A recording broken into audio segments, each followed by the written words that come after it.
சரி, இந்த கேள்வியை பாருங்கள். இதில் இந்த ஒரு கப்புட இதில் கேள்வி என்ன?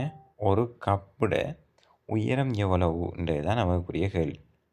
சரி, இது ஈஸியான கேள்வி. அதாவது நான் 1 2 3 4 5 5 கப்பை அடுக்கி வச்சுருக்காங்க 34 சென்டிமீட்டர்.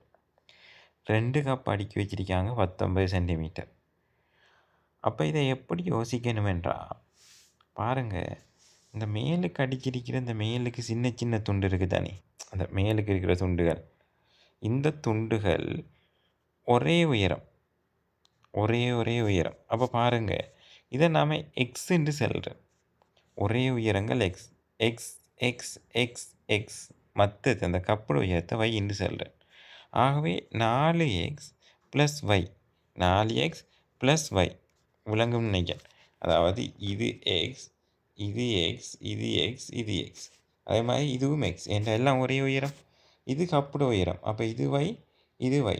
அப்போ 4x + y அதானே, 4x + y, இது 34 முதலாம் சமன்பாடு. அதே மாதிரி இதுவும் எக்ஸ் தானே, இது y தானே. அப்போ எக்ஸ் + y 19 ரெண்டாம் சமன்பாடு. ஆகவே 2 சமன்பாடுகள் உங்களுக்கு தெரியும். முதலாம் சமன்பாட்டிலிருந்து ரெண்டாம் சமன்பாட்டை கழிச்சா y வைத்திரும். 34லேருந்து 19 கழிச்சா 15, 4xலேருந்து 3x. ஆகவே எக்ஸ் என்பது எத்தனை? 5. எக்ஸ் என்பது 5.